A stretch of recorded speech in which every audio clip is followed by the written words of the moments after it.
இவங்க வேறு யாருடைய வாக்கும் போடாமல் தான் இருந்தாங்களா அப்படிங்கிறது. இப்போ நீங்கள் சொன்ன மாதிரி எதிர்கட்சிகள்லாம் பல குற்றச்சாட்டுகளை ஒவ்வொருத்தவங்களும் பல சந்தேகங்களை சொல்லிடுறாங்க. முக்கியமான சந்தேகத்தை ஒன்று சொல்லியிருக்காங்க. என்னென்னா புது கண்டுபிடிப்பில் நான் இப்போ வந்துருச்சு. நீங்கள் பார்த்தீங்கன்னா சேப்பாக்கம் தொகுதி, துணை முதல்வர் தொகுதி, கொளத்தூர் தொகுதி, முதல்வரோட தொகுதி, இங்கேருந்து தான் அதிகமாக நீக்கியிருக்கிறாங்க. அதே நேரத்தில் எதிர்க்கட்சி தலைவர் எடப்பாடி தொகுதியிலையும் நயினார் நாகேந்திரன் தொகுதியில் கம்மியாக தான் நீக்கியிருக்கிறாங்க.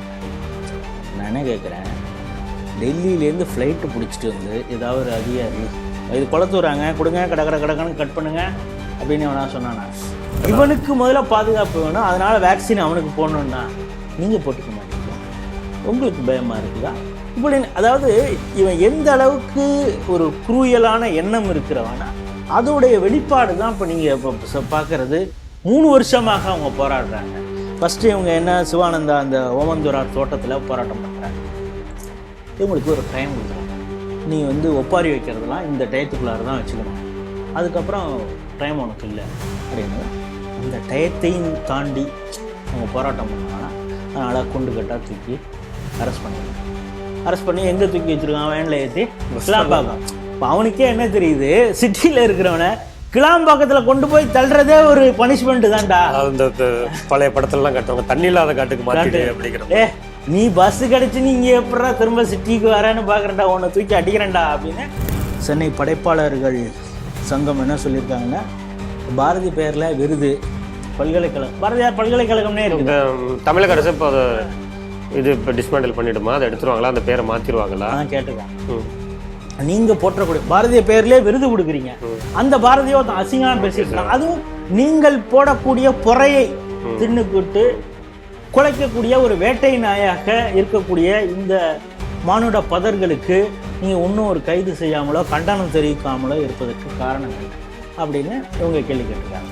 அதுக்கப்புறம் இன்னொரு டவுட் வருது, காப்பிரம்பு இதெல்லாம் போகுது, இது எங்கடா அதிகமாக சேல்ஸ் ஆகுது அப்படின்னு எஸ்டிஎஃப்க்கு ஒரு டவுட் இருக்குது. போடு, விசாரணையை போடு அப்படின்னு பார்த்தா அந்த பாட்டி எல்லாம் நல்லா பார்க்குறாங்க. ஹலால் சர்டிஃபிகேஷன் இருக்கு. ஆஹா, அதுவும் ஒரு டவுட்டாக இருக்குது. இல்லை காஃப் சிரப் மாதிரி இருக்குது, அதில் ஹலால் சர்டிஃபிகேஷன்னா வாங்கியிருக்காங்களே அப்படின்னு பார்த்தா சேல்ஸ் எங்கே அதிகமாக இருக்குன்னா முஸ்லீம் மெஜாரிட்டியாக இருக்கக்கூடிய இடத்துல அதிகமாக சேல்ஸ் ஆகுது. இவரை வந்து முப்படை தளபதியாக, அதாவது சண்டையில் ஜெயிச்சா அவனுக்கு ஒரு ஸ்டார் போடுவாங்கம்பாங்க, தோத்தா ஸ்டார் போட்டு ப்ரொமோஷன் கொடுக்கக்கூடிய ஒரு நாடுன்னா அது பாகிஸ்தான். ஆப்ரேஷன் சிந்தூரில் உதவாங்கினதுக்காக இவர் முப்படை தளபதியாக அவருக்கு ப்ரொமோஷன். அதுக்கப்புறம் அவர் வந்து சாவர வரைக்கும் அவர் தான் ஃபீல்டு மார்ஷல், ரிட்டையர் ஆகிறது கிடையாது, சாவர வரைக்கும் அவர் ஃபீல்டு மார்ஷல். இவரை வந்து இவர் மேலே ஏதாவது அலிகேஷன் பண்ணி நீங்கள் கோர்ட்டு கேஸுன்னு பண்ணால் எந்த கோர்ட்டும் வந்து இவர் மீது நடவடிக்கை இல்லை. அப்படி ஒரு அதிகாரம். நாளைக்கே இந்த கவர்மெண்ட்டே அவர் காலி பண்ணிட்டு கூட இராணுவ ஆட்சி கொண்டு வர்றதுக்கு அளவுக்கு அதிகாரம் அவர் கொடுத்தாச்சு. எல்லாம் அமெரிக்கா சொல்லி நடந்து போச்சு.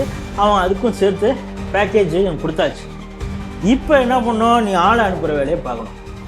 யாருக்கு? உன்னுடைய முஸ்லீமுக்கு எதிராக இருக்கலே நீ வந்து துப்பாக்கியால் சுடணும். அதுக்கு தான் உன்னை கூலிக்கு ஆளை நினைச்சிருக்கோம் அப்படின்னு.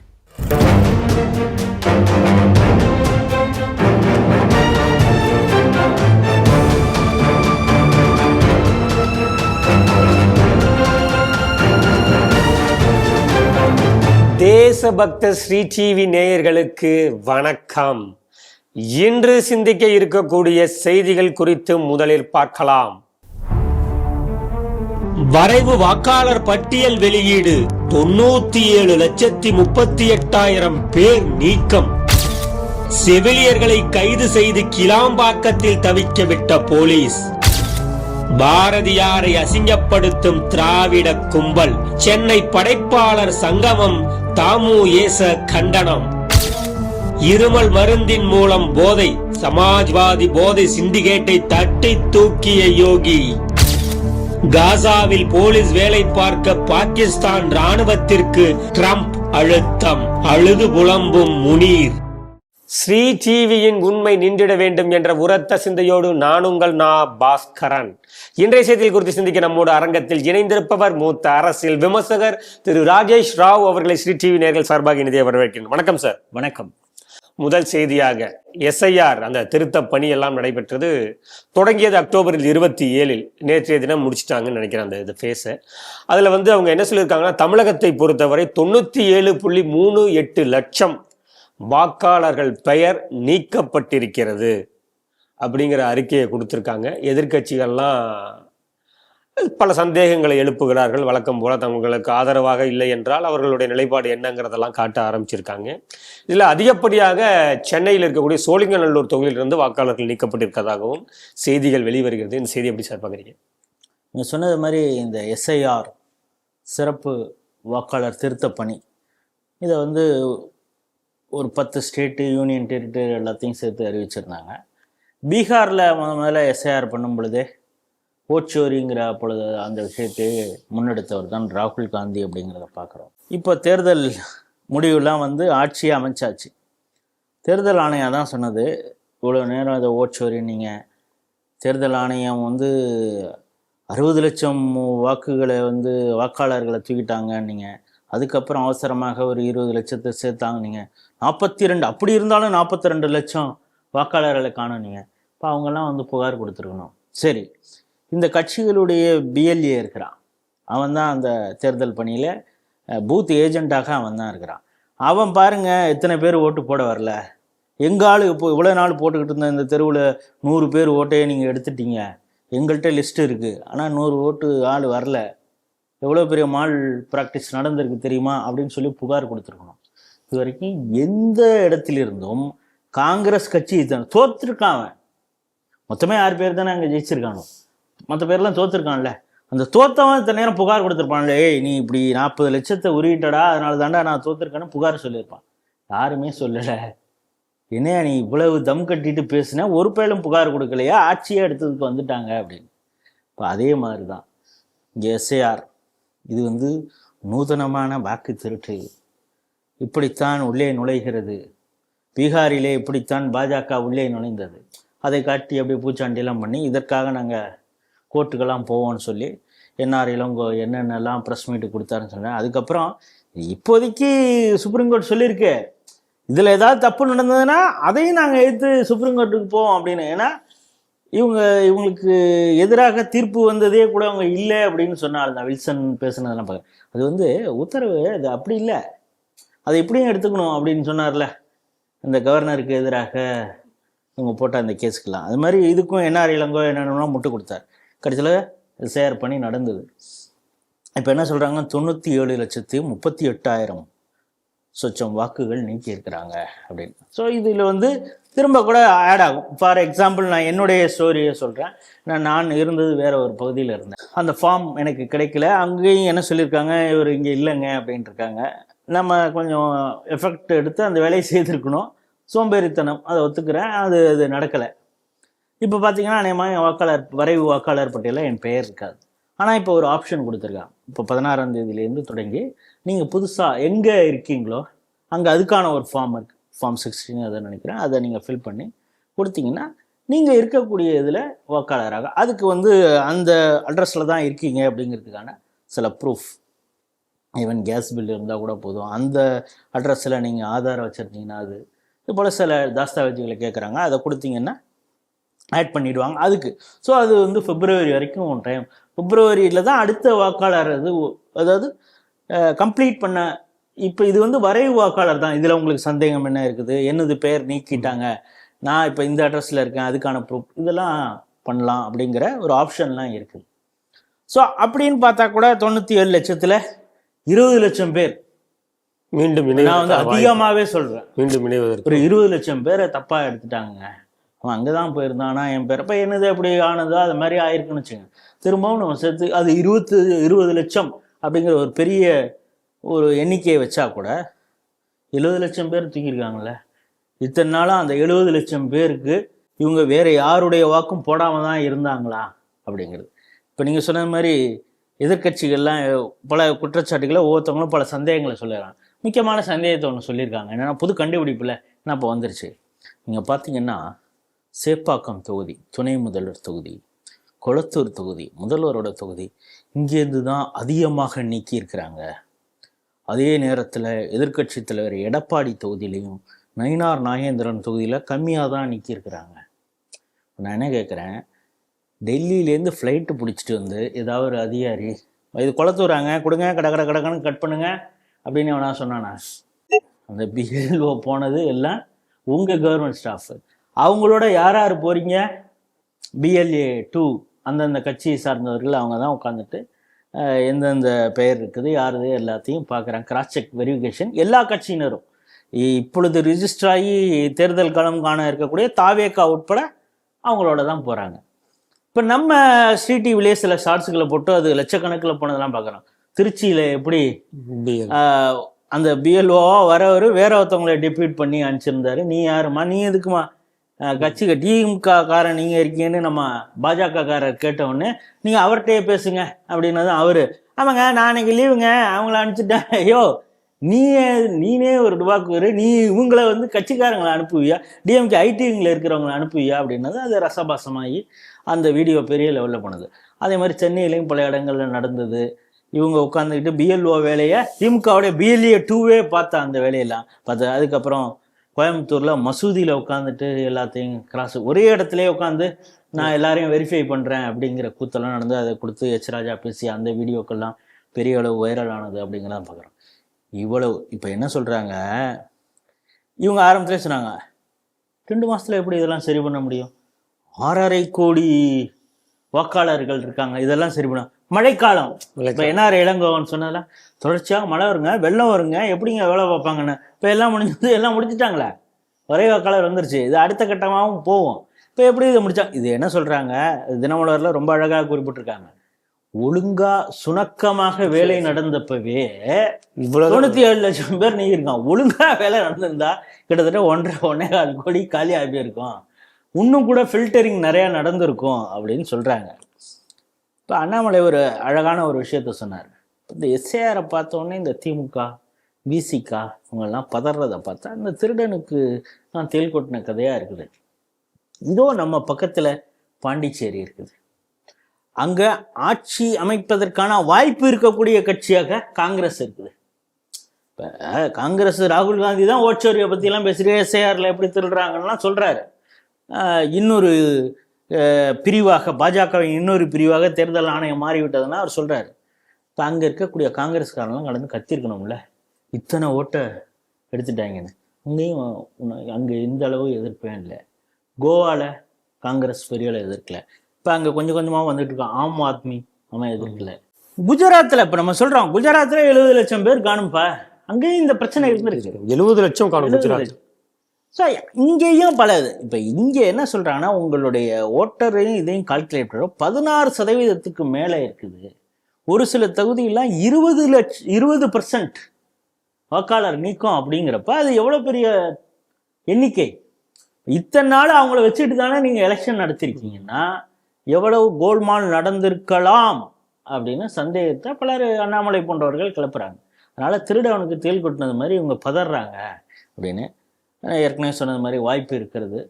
அந்த கம்ப்ளீட்டட் அந்த வாக்காளர் வரும் பொழுது உண்மையாக எத்தனை பேர் நீக்கப்பட்டிருக்காங்கன்னு தெரியும். திமுகவுடைய அச்சம் நமக்கு புரிகிறது. அவர்கள் தில்லுமுள்ளுகளின் மூலமே ஆட்சிக்கு வந்தவர்களுக்கு அந்த பயம் இருக்க தான் செய்யும். அந்த பயம் அப்படியே இருக்கட்டும், அதுதான் நம்ம. இப்போ என்னென்னா, இந்த செத்தவனுக்கெல்லாம் சேர்த்தா இவங்க இவ்வளோ நாள் காசு கொடுத்துருந்துருக்காங்க. உண்மையிலேயே யார் ஓட்டு போடுறானோ அவனுக்கு தானே இவனுக்கு காசு கொடுத்துருந்துருக்கானோ. இப்போ இந்த இத்தனை பேர் நிற்கிருக்காங்க, நம்ம காசு மிச்சம், ஏன்னா ஓட்டுக்கு காசு கொடுத்து தான் அந்த கட்சி தேர்தலை சந்திக்குது, நமக்கு மிச்சம் அப்படின்னு உள்ளூரில் வேலை பார்க்குற அரசியல் கட்சி நினச்சானா என்னங்கிறதெல்லாம் எனக்கு தெரியாது. ஆனால் இப்போ நீங்கள் சொல்கிறது மாதிரி இப்போ ஆஹா ஓகம்பாங்க, பெரிய அளவு எதிர்ப்பு இருக்காது. ஏன்னா செத்தவனையும் அட்ரஸ் மாறினவனையும் தான் எடுத்திருக்காங்க.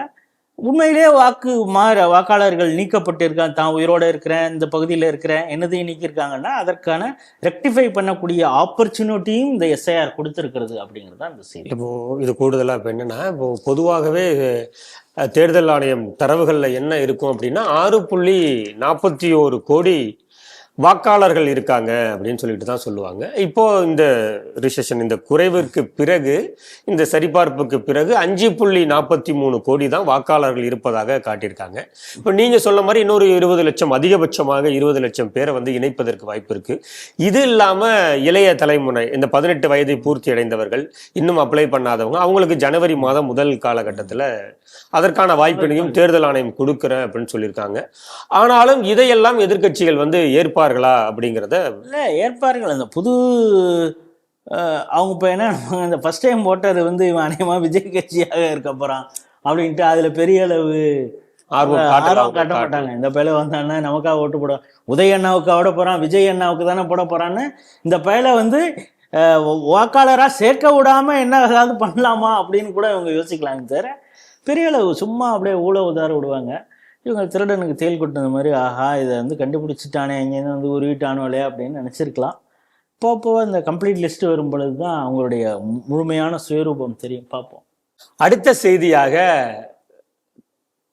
சம ஊதியம், ஒப்பந்த பணியாளர்களுக்கு பணி நிரந்தரம், இதெல்லாம் வழங்கணும்னு சொல்லிட்டு தொடர் போராட்டத்தை கடந்த 3 வருஷமாவே நர்ஸ்கள், செவிலியர்கள் வந்து அந்த போராட்டத்தை நடத்திக்கிட்டு இருக்காங்க. செவிலியர்கள்னாவே நமக்குலாம் தெரியும், கருணையோடும் அன்போடும், அந்த நோயாளி எப்படி இருந்தாலும் அவரை வந்து ரொம்பவும் அன்பாக பார்த்துக்கிட்டு, கனிவோடு பார்த்துக்கிட்டு, மருந்து மாத்திரைகள் என்னதான் 50% வேலை செஞ்சாலும் அவர்களுடைய அந்த அர்ப்பணிப்போடு பார்க்குற விதத்தில் தான் நோயாளிகள், இவர்களுடைய மொழியில் மருத்துவ பயனாளிகள் விரைவில் மீண்டு வருகிறார்கள். அந்த செவிலியர்கள் வந்து ரொம்ப துன்பப்பட்டு புலம்புன்னு புலம்பிட்டு இருக்காங்க. நேற்றைய தினம் கூட அவர்கள் கொடுக்கப்பட்ட அந்த நேரத்துக்குள்ள போராட்டம் முடிவடையாத காரணத்தினால் காவல்துறையால் கைது செய்யப்பட்டு கிளாம்பாக்கம் பஸ் ஸ்டாண்ட்ல இறக்கி விட்டுருக்காங்க. அங்கேயும் அவர்கள் தொடர் போராட்டத்தில் ஈடுபட்டதுனால மறுபடியும் கொண்டு போய் மண்டபத்தில் அடைச்சி வச்சிருக்காங்க. இப்படி எல்லாமும் இது நடைபெற்றுக்கிட்டு இருக்கு. இப்போ தேர்தல் வரப்போகுது, இவர்களுக்கு என்னதான் தீர்வா இருக்க போகுதுன்னு செய்தி எப்படி பாக்குறீங்க? இவங்க அதிகமாக எப்பொழுது அப்பாயிண்ட் ஆனாங்கன்னா, அதாவது ஒப்பந்த அடிப்படையில் வந்து கொரோனா காலத்தில், அதாவது உயிர் காக்கக்கூடிய நேரத்தில் இந்த ஒரு பெரிய பேண்டமிக் வந்து பல பேர் உசுரோட இருப்பானா இல்லையான்னு, ஏன்னா அதோடைய வழி எனக்கும் தெரியும். என் குடும்பத்திலேயே ஒருவர் போனார், அது அடுத்து சில நாட்கள்லேயே இன்னொருத்தரும் போனார் அப்படிங்கிறது இந்த வழி நமக்கு தெரியும். இது இன்னும் எவ்வளவு மல்டிஃபோல்டாக பல உயிரிழப்புகள் நடந்திருக்கும். அந்த இடத்துல சொந்தக்காரன் வந்து பார்க்கறதுக்கே, ஏன்னா நிறைய குவாரண்டைன் இருக்குது அவங்க மேலே இல்லை, உங்களுன்னு அவங்களுக்கு பல ஆர்கன் இஷ்யூஸ் இருக்குது. ஒருத்தவங்களுக்கு வந்து மூச்சு பிரச்சனை இருந்ததுன்னா இந்த இடத்துல வந்தானா தொற்று அவனுக்கு சீக்கிரமே வந்துடும் அப்படிங்கிறதுக்காக அவங்க நம்மளை வந்து பார்க்காம கூட இருக்கக்கூடிய ஒரு சூழல்லாம் இருந்தது. ஹார்ட் ப்ராப்ளம் இருக்கிறவங்க, சுகர் இருக்கிறவங்க, அப்படியெல்லாம் இருக்கிற சொந்தக்காரங்களே இந்த எச்சரிக்கையோட நீ வராமலே இருந்தால் கூட நல்லதுன்னு கூட அட்மிட் ஆனவங்க சொல்லி எல்லாம் நம்ம பார்த்துருக்குறோம். அப்படி இருக்கும் பொழுது தான் உயிரை கூட, வேலை கிடைக்குது, நாளைக்கு நம்மளை பர்மனெண்ட் பண்ணுவாங்க, இதெல்லாம் அடுத்தது, அந்த எதிர்பார்ப்புல வந்திருக்க வாய்ப்பு இல்லை, ஏதோ நமக்கு கிடைச்ச ஒரு வேலை, இது வந்து உயிர் காப்பதற்கும் பலருடைய உயிரை காப்பதற்கு நமக்கான ஒரு வாய்ப்பு, சேவை செய்வதற்கான ஒரு வாய்ப்பு அப்படின்னு தைரியமாக வந்தாங்க. அதனால தான் நரேந்திர மோடி இவர்களை வந்து முன்கள பணியாளர்கள், ஃப்ரண்ட்லைன் வாரியர்ஸ் அப்படின்னாரு. அதனால தான் அந்த கொரோனா காலகட்டத்தில் வந்து இவங்களுக்கு நாம் மரியாதை கொடுக்கணும், கௌரவப்படுத்தணுங்கிறதுக்காக தான் அந்த பெல் அடித்து விளக்கு ஏற்ற சொன்னாங்க. அதிலே இந்த திராவிட கூட்டம், அதாவது இவன் எதையெல்லாம் எள்ளி நகையாடினானோ இப்போ அவங்களுக்கு பணி நிரந்தரமோ அவங்களுக்கு சம்பளம் கொடுக்கறது தான் அவனுக்கு வலிக்குது பாருங்க. அவங்கள ஒரு சின்ன ஒரு டோக்கன் ஆஃப் லவ், அவங்களுக்கு ஒரு மரியாதை பண்ணணுங்கிறதுக்காக மோடி சொன்னதே, இவன் எவ்வளவு காழ்ப்புணர்ச்சி இருந்தால் அந்த வேலையெல்லாம் ஒரு வேலையா, இவங்களுக்கெல்லாம் நம்ம பணி நிரந்தரம் பண்ணணுமா அப்படின்னு நினைக்கக்கூடிய அந்த மனப்போக்கு தானே. ஏன்னா இவன் இதற்கு முன்னாலே அதை காட்டியிருக்கிறான், இப்படி அடிச்சா கொரோனா ஓடிடுமா அப்படின்லாம் கிண்டல் பண்ண வந்தான். சரி, வேக்சின் டிரைவ் நடந்தது, ஃபர்ஸ்ட் அவங்களுக்கு தான் போடணும், உடனே இந்த ஆளு தயாநிதி மாறன், ஏன் உங்களுக்கு போட்டுக்கிறதுக்கு பயமா இருக்குதா? அவர் என்ன இன்டென்ஷன் சொன்ன, ஏண்டா இவன் தான் நிறைய அந்த நோயாளிகள் மக்களோட மக்களாக உடனே போய் நிற்கிறது, இவனுக்கு முதல்ல பாதுகாப்பு வேணும், அதனால வேக்சின் அவனுக்கு போடணும்னா நீங்க போட்டுக்க மாட்டீங்களா, உங்களுக்கு பயமா இருக்குதா இப்படி. அதாவது இவன் எந்த அளவுக்கு ஒரு குரூயலான எண்ணம் இருக்கிறவனா அதோடைய வெளிப்பாடு தான் இப்போ நீங்க இப்போ பார்க்கறது. 3 வருஷமாக அவங்க போராடுறாங்க. ஃபர்ஸ்ட் இவங்க என்ன, சிவானந்தா அந்த ஓமந்தூரார் தோட்டத்தில் போராட்டம் பண்றாங்க. இவங்களுக்கு ஒரு டைம் கொடுத்துருவாங்க. நீ வந்து ஒப்பாரி வைக்கிறதுலாம் இந்த டயத்துக்குள்ளார தான் வச்சுக்கணும், அதுக்கப்புறம் டைம் உனக்கு இல்லை அப்படின்னதான். அந்த டயத்தையும் தாண்டி அவங்க போராட்டம் பண்ணாங்கன்னா அதனால் குண்டு கட்டாக தூக்கி அரெஸ்ட் பண்ணிடுறாங்க. அரெஸ்ட் பண்ணி எங்கே தூக்கி வச்சுருக்கான்? வேனில் ஏற்றி கிளாம்பாக்கம். இப்போ அவனுக்கே என்ன தெரியுது, சிட்டியில் இருக்கிறவனை கிளாம்பாக்கத்தில் கொண்டு போய் தள்ளுறதே ஒரு பனிஷ்மெண்ட் தான்டா. அந்த பழைய படத்துலலாம் காட்டுவாங்க, தண்ணி இல்லாத காட்டுக்கு மாட்டிட்டு அப்படிங்கிற. நீ பஸ் கிடைச்சி நீ இங்கே எப்படா திரும்ப சிட்டிக்கு வரேன்னு பார்க்குறேன்டா, உன்னை தூக்கி அடிக்கிறேன்டா அப்படின்னு அவன் பாருங்க. அந்த போலீஸுக்கும் மனசில் பட்டிருக்கு, இந்த பயலை கிளாம்பாக்கத்தில் விட்டாலே அவன் தண்ணி குடிச்சு இங்கே வரத்துக்குள்ளாரே சிட்டிக்குள்ளார வரத்துக்குள்ளே தவிச்சிருவான். இவனுக்கு இங்கேருந்து வண்டலூர் வந்து அங்கேருந்து ட்ரெயினை பிடிச்சி தாம்பரம் வந்து அவன் எந்த ட்ரெயின் கூட்டம் இல்லாத ட்ரெயினில் ஏறி இவன் சைதாப்பேட்டையோ எக்மாரோ போகிறதுக்கு நீ வாடி நீ அல்லோப்படு அப்படின்னு கொண்டு போய் அங்கே போய் இறக்கி விட்டாங்க. அது இன்னும் அவங்களுக்கு கோவத்தை கிளப்பியிருக்கு. அங்கே பெரிய போராட்டத்தை பண்ணியிருக்காங்க. ஐயோ இது என்னமோ வந்து இதுக்கு பயந்துக்கிட்டு எல்லாம் பொம்பளை பிள்ளைங்க தானே பயந்துக்கிட்டு இதை போயிடுன்னு பார்த்தா இங்கேயும் போராட்டம் பண்ணுங்களேன்னு சொல்லி அதுக்கப்புறம் அரெஸ்ட் பண்ணியிருக்காங்க. இப்போ இதற்கு எதிராக இபிஎஸ், அண்ணாமலை போன்றவர்கள்லாம் கண்டனம் தெரிவிச்சிருக்காங்க. இவங்க கண்டனம் தெரிவித்தா இதெல்லாம் சவுடங்காதில் சங்கு மாதிரி அவங்கெல்லாம் கண்டுக்க போகிறாங்களா இல்லையா இதுன்னு. ஆனால் தேர்தலுக்கு முன்பு இவங்க கொடுத்த வாக்குறுதி என்ன, உருட்டல்கள் என்ன, இந்த நீட்டுக்கு எதிராக போராடும் பொழுதெல்லாம் இந்த ராஜீவ்காந்தி ஹாஸ்பிட்டல்ல போய் ஸ்டாலின், உதயநிதிலாம் மாற்றி மாற்றி போய் அந்த மருத்துவர்கள் போய் பார்த்ததெல்லாம் பார்த்துருக்கோம். செவிலியர்கள் போராட்டத்தை இதெல்லாம் பல விஷயங்கள்லாம் பண்ணதை பார்த்தோம். இப்போ என்னன்னா சரி இது மட்டும் தானா அப்படின்னு பார்த்தீங்கன்னா துப்புரவு பணியாளர்கள் அவங்க எங்க இந்த ரிப்பன் பில்டிங் பக்கத்தில் அவங்க போராட்டம் பண்ணாங்க. இவங்க எப்படி ஓமாந்துறாரோ அதே மாதிரி அவங்க ரிப்பன் பண்ணல. ஜிசிசிக்கு எதிராக அவங்க எடுத்த ஒரு நடவடிக்கை எதிராக போராடணும்னா எங்க போராடணும்? அங்கதானே போராடணும். அங்கதான். ஏய் நீ இங்க வந்து உன்னை பார்த்தாலே எனக்கு பிடிக்கல, நீ வந்து குப்பாடுறாள் இங்க உட்காந்து போராடிட்டு இருக்க, தூக்கி போடுறா அப்படின்னு சொல்லி அவங்கள அரெஸ்ட் பண்ண அந்த விஷயத்த பார்த்தோம்.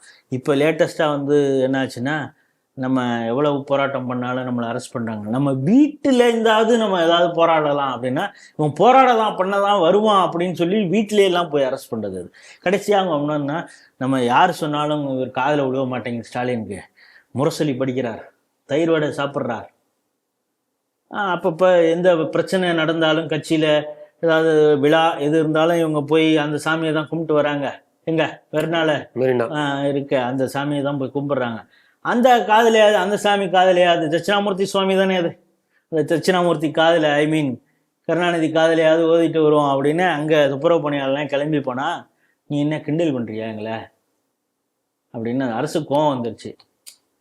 நாங்கள் ஏதோ நினைக்கிறோம் பகுத்தறிவோட முரசொலி படிக்கிறாருங்கிறதுனால நீ அவர் காதில் சொன்னால் அது எங்களுக்கு வந்துடும், அவர் எங்களை கம்யூனிகேட் பண்ணுவார் அப்படின்னு நினச்சிக்கிட்டு நீ இந்த நூதனமான போராட்டம்னு இந்த வேலையெல்லாம் பண்ணுவியா அப்படின்னு சொல்லி அவங்களையும் அரெஸ்ட் பண்ணாங்க. சரி இவங்களுக்கு இவ்வளோ பிரச்சனை அப்படின்னா எங்களுக்கு வேலை பனி சுமை ஜாஸ்தி. பல பிஜிஸ்லாம் பாருங்கள் ஹார்ட் அட்டாக் வந்து செத்து போகிறான், தற்கொலையெல்லாம் பண்ணிக்கிறான். இல்லை ஏதாவது ஒன்று சம்பளத்தை இது பண்ணுங்க, அந்த வரன்முறை வரன்முறை எதையாவது இது பண்ணணும். இந்த டிமாண்டெல்லாம் வச்சு அரசு டாக்டர்கள் வந்து பல விதமான போராட்டம்லாம் பண்ணாங்க. அதுக்கப்புறம் அரசு டாக்டர்கள் அந்த சம்மேளனம் என்ன பண்ணிச்சு, நடைபாதையாக திருநெல்வேலி இருந்தோ இங்கே கிளம்பி வந்தாங்க, அவங்கள அரெஸ்ட் பண்ணிட்டாங்க.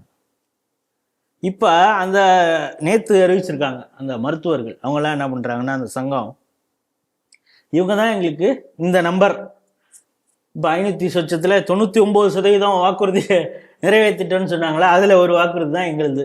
இந்த வாக்குறுதியை அவங்க நிறைவேற்றலை. அதனால் என்ன பண்ண போகிறோம், பிரிண்ட் எடுத்து அதாவது திமுக தேர்தல் வாக்குறுதி பிரிண்ட் எடுத்து அவங்களுக்கே நாங்கள் போஸ்ட் பண்ண போகிறோம். அதாவது திமுக எதிர்கட்சியாக இருந்த போது எதற்காக எல்லாம் போராடியதோ அந்த வாக்குறுதி அந்த உறுதிமொழி எல்லாத்தையும் எடுத்து அதையே நீங்க எதுவுமே செய்யலை அப்படின்னு சொல்லிட்டு, ஏன்னா அவங்களுக்கு ஞாபகப்படுத்துறது எது பண்ணாலும் அவங்களுக்கு பிரச்சனையா இருக்கு, என்ன பண்ணாலும் அரெஸ்ட் பண்றாங்க. வேற இப்ப எங்களுக்கு நூதனமா ஒரே ஒரு விஷயம், போஸ்ட் ஆஃபீஸ்ல போய் உங்களுடைய வாக்குறுதி தாங்க, இதை நீங்க மறந்துட்டீங்க ராஜா, இதை பார்த்து ஏதாவது செய்வீங்களா, உங்களுக்கு இதெல்லாம் நீங்க சொன்னதுன்னு உங்களுக்கு ஞாபகம் இருக்குதா, ஏன்னா உங்களுடைய தேர்தல் அறிக்கையை தான் நாங்க ரிட்டர்ன் பண்றோம் அப்படின்னு சொல்லி அங்க மருத்துவர்கள் முடிவு செய்திருக்காங்களாம். இல்ல இப்ப நீங்க இவ்வளவு தொடர்ந்து குற்றச்சாட்டா சொல்லிட்டு இருக்கீங்களே, அது மருத்துவத்துறைக்குன்னு ஒரு அமைச்சர் இருக்கிறார் மாசுன்னு சொல்லிட்டு அவரை வந்து பாஜக எம்எல்ஏவுமே சட்டமன்றத்துல கரைபடியாத மாசு அமைச்சர்னே புகழ்ந்து இருக்காங்க. அப்ப அந்த அமைச்சரின் பணி என்னன்னு கேட்க, அமைச்சர் உண்மையிலே ஒரு நல்ல ஒரு பணி செய்து கொண்டிருக்கிறார். ஃபிட் இந்தியா அப்படின்னு மோடி அதை வந்து ப்ரொமோட் பண்ணார். அது எல்லா மக்களும் அதை வந்து ஃபாலோ பண்ணணும் அப்படின்னு தான் சொல்கிறாங்க. பலரும் அதுக்காக யோகா பண்ணுறது பல விஷயங்கள்லாம் சொன்னார். அதை வந்து ஒரு சரியாக ஒருத்தவர் கடைபிடிக்கிறார் அப்படின்னா அது மா சுப்பிரமணியன் தான். அவர் ஹெல்த்தியாக இருக்காரு. அவர் 8ல் டெய்லி 8 போட்டு நல்லா நடக்கிறாரு, எவ்வளோ மணி நேரம் நடக்கிறாரு. இன்ஸ்பெக்ஷனுங்கிற போகிற இடத்துலலாம் அவர் நடந்து தான் போகிறாரு. நீலகிரி போனால் கூட அங்கே மலையெல்லாம் நடந்தே போகிறாரு.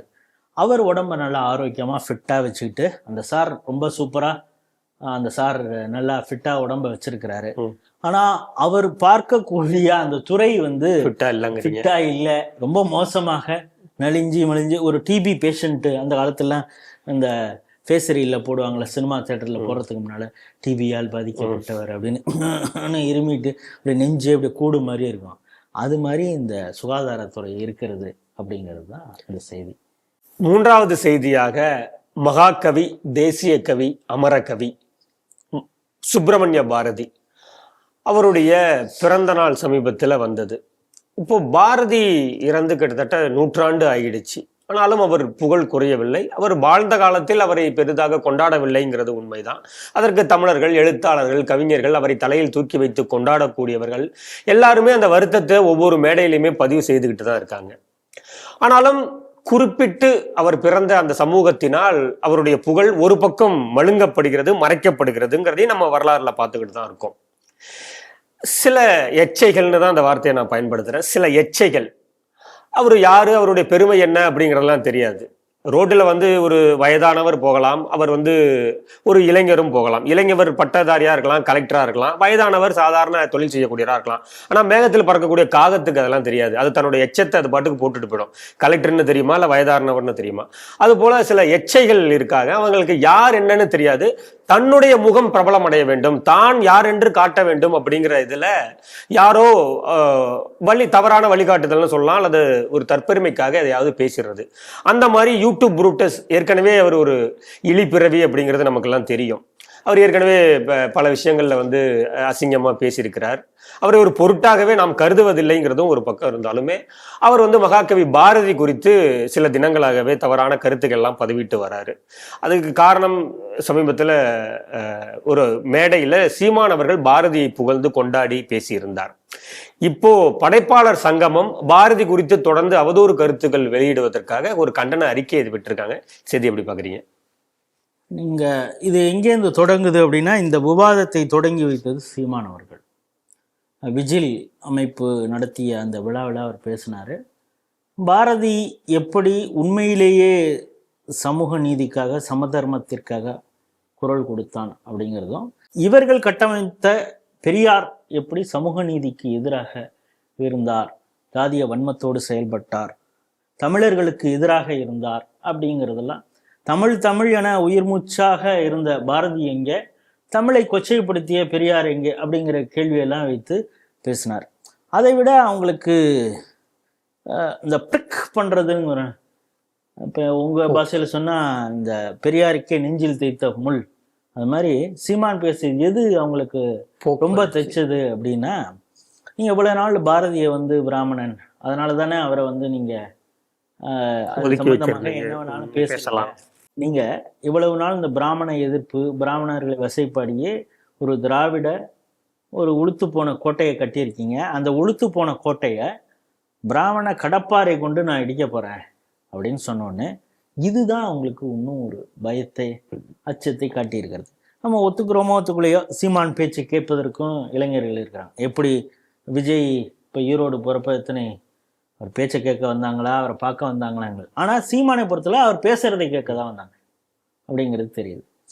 இது வந்து இளைஞர்கள் மத்தியில் இந்த திராவிடத்தின் மீதான ஒரு அவநம்பிக்கை, அவங்கள பற்றின திராவிடத்தை இவ்வளவு நாள் கட்டமைச்சிருந்ததெல்லாம் காலி ஆயிடுமோ அப்படிங்கிற ஒரு அச்ச உணர்வு. அதுவும் அவர் பேசிய மேடை, இத்தனை நாள் சீமானுக்கு எதிர்ப்பாக இருக்கக்கூடிய அமைப்புகளே அவருடைய பேச்சு, இந்த பேச்சை ஆதரிக்கும் பொழுது இவர் யாருடைய குரலாக ஒலிக்கிறார் அப்படிங்கிற ஒரு பயம் அவங்களுக்கு வந்திருக்குது. இன்னும் அவர் பேசிய வீடியோ மிக பெரிய அளவில் ரீச் ஆனது அப்படிங்கிறது, ஈவன் நம்ம ஸ்ரீ டிவியில் அவருடைய அந்த வீடியோ போட்டது பெரிய அளவில் ரீச் ஆயிருக்கு அப்படிங்கிறது தெரியும். இதற்கு எப்படி எதிர்வினை ஆற்றுவது அப்படின்னா நீங்கள் சீமானுக்கு பதில் சொல்லலாம். ஏன்னா இவங்க சீமானுக்கு இந்த பதிலெலாம் அவருக்கு எதிராக பல விஷயங்கள் சொல்லிட்டாங்க. என்னன்னா அவர் வீட்டை முற்றுகையிடுவோம் கிளம்புனாங்க. போலீஸு கடைசியில் அவங்கள வந்து திருவான்மையூர்லேயே தடுத்துருச்சு. அவர் வந்து அவருடைய தம்பிகளுக்கெல்லாம் அவர் வந்து பிரியாணியெல்லாம் ஆக்கி போட்டு அவனுக்கு கட்டையோடலாம் ரெடியாக இருந்தானோ. சரி, இவங்க போயிருந்தா போலீஸ் விட்டுருந்தா இவங்களுக்கு பிரியாணி கிடைச்சிருக்குமா இல்லை கட்டையால அடி கிடைச்சிருக்குமான்னு ஏதாவது நடந்திருக்கும். ஓமதூரார் தோட்டத்தில் கூட மருத்துவமனை ஃபுல்லாக இருக்கும், ஃபுல்லாக இருந்திருக்கும். தம்பிகளுக்கு அந்த வேலையை கொடுக்கக்கூடாதுன்னு போலீஸ் நினச்சி சேஃப் கார்ட் பண்ணியிருக்கு. இவங்களும் நம்மளை காப்பாற்ற போலீஸ் வரும் அப்படின்னு தான் இவனுங்களே உதார விட்டுட்டு இவனுங்களும் போராட்டத்துக்கு போனானு. ஸோ அது நடக்கலை. அதுக்கப்புறம் இந்த விஜயலட்சுமின்னு ஒரு அம்மா வச்சுக்கிட்டு, அந்த அம்மா அது அவங்களுக்குள்ளார பர்சனல், அது நமக்கு தெரியாது. அது எவ்வளோ தூரம் உண்மை பொய் அதெல்லாம் அது அவங்களுக்கு 2 பேருக்குமான வழக்கு. ஆனால் அதை வைத்து கொண்டு ஒரு கேரக்டர் அசாசினேஷன் அதை வந்து ஃபுல்லாக அவர் மீது பண்ணிட்டாங்க. அவர் போடா, நான் இது மாதிரி பல விஷயங்களை பார்த்துருக்குறேன் அப்படின்னு ஊதி தள்ளிட்டு போயிட்டார். இப்போ அவரை இனிமேல் நேரடியாக தாக்க முடியாது. சரி, நீ யாரை கொண்டாடுறியோ அவனை திட்டுனா அந்த சமூகம் எங்களை ஒன்றும் பெரிய அளவு எங்களை ரியாக்ட் பண்ணாது அப்படிங்கிற ஒரு முடிவுக்கு அவங்க வந்துட்டு, நீ யாரை கொண்டாடுறியோ அவங்கள நான் இன்னும் அசிங்கப்படுத்துகிறோம், அதில் வந்து ஒரு சாட்டிஸ்ஃபேக்ஷன் எங்களுக்கு அப்படின்னு நினச்சிட்டு பாரதியை அசிங்கமாக பேசுறது. அவன் வந்து வேதியர்களுக்கு தான் அவன் உண்மையான அவன் சாதிகள் இல்லையடி பாப்பான்னு சொல்ல, சாதி பெருமை கூடாது அப்படின்னு தான் சொன்னார். அது நெல்லையப்பர் பதிப்பகம் தான் அதை மாற்றி பதிப்பித்தது அப்படின்னு. அதை விட நீங்கள் சொன்ன ஒருத்தவன், அவன் பேரை சொல்ல எனக்கு விருப்பம் இல்லை, இருந்தாலும் சொல்ல வேண்டியது இருக்கு. ஏன்னா அவன் நடராஜர் அந்த நடனத்தையே வந்து அசிங்கமாக பேசியவன். அவன் மீது 4000த்திற்கும் மேற்பட்ட சிவனடியார்கள் சிதம்பரத்தில் மிகப்பெரிய போராட்டங்களை நடத்தி புகார் மனுவாக கொடுத்தார்கள். அதன் மீதே திராவிட கட்சி வந்து திமுக வந்து பெரிய அளவு நடவடிக்கைகளிலே மாறாக அவனை மேடையேற்று பரிசுகளை எல்லாம் கொடுத்தது. அவன் எவ்வளோ கொச்சையாக எப்படி கருப்பர் கூட்டத்தில் கந்த சஷ்டி கவசத்தை ரொம்ப கேவலமாக பேசுகிறாங்க, இதே போல் இவன் சிவனுடைய அந்த நடராஜர் அந்த நடனத்தையே அசிங்கமாக பேசியவன். அப்பொழுதே இந்த சட்டப்பிரகாரம் நடவடிக்கை எடுக்காத பொழுது இந்து மக்கள் வேறு விதமாக கிளர்ந்து எழுந்திருந்தால் அவன் தொடர்ச்சியாக இதே போல் பேசிகிட்டு இருக்க மாட்டான். அவன் இன்னும் ஒரு கட்டத்துக்கு என்ன போகிறான்னா, தொடநடிங்கே பாரதியார் அவர் பயந்துக்கிட்டு தான் போய் இதுக்கு போனார், பாண்டிச்சேரியில். இப்போ நேதாஜி அவர் ஜப்பானுக்கு போனார், ஜெர்மனில் இருந்தார். இப்போ திருச்சி சிவா பேசினார்ல, செண்பகராமன் பிள்ளை ஜெர்மனியில் இருந்தார். இப்போ இந்தியா பிரிட்டிஷுக்கு பயந்துட்டு ஜெர்மனியில் இருந்தாரா? அங்கேருந்து கப்பலை எடுத்துகிட்டு வந்து இங்கே குண்டு போட்டவர் தானே எம்டன் கப்பல். அதுக்கான அங்கே பிரெஞ்சு ஆட்சி இருக்குது, அங்கே தப்பிச்சு போகிறதுக்கான ஒரு வாய்ப்பு இருந்தது. இன்னும் சொல்லப்போனால் அங்கே தான் அப்பொழுது வாவேஸ் ஐயர் இருந்தார். அவர் அங்கே வந்து தான் வாஞ்சிநாதனுக்கு பயிற்சி கொடுத்தார், துப்பாக்கி சுட பயிற்சி. நீலகண்ட பிரம்மச்சாரி அங்கே வந்து தான் செண்பகராமன் கொண்டு வரக்கூடிய ஆயுதங்களை வைத்து இந்தியா முழுக்க மிகப்பெரிய கிளர்ச்சியை தோண்டுவதற்கு, ஆயுத கிளர்ச்சியை தோண்டுவதற்கான ஏற்பாடுகள் அங்கு செய்யப்பட்டது. இந்த ஒரு மண்ணும் தெரியாமல் அரவிந்த் ஆசிரமத்தில் உட்காந்து கஞ்சா குடிச்சிக்கிட்டு இருந்தார். அப்போ தான் அவர் பல கவிதைகள்லாம் எழுதினார். அதுக்கப்புறம் ஹோட்டலில் சாப்பிட சொன்னாங்க, அங்கே பில்லு கொடுத்தோடனே அவர்கிட்ட கொடுக்க காசு இல்லை. அப்பொழுதுதான் தனி இந்த ஜகத்தை அழித்திடுவோம், தன்கிட்ட காசு இல்லாத வந்து அந்த ஆளை அப்படி சொன்னான். அப்படி எழுதிய பாடலை வந்து அவர் வந்து பாண்டிச்சேரியில் எழுதினாரு, ஹோட்டலில் காசு கொடுக்காம எழுதினாரு.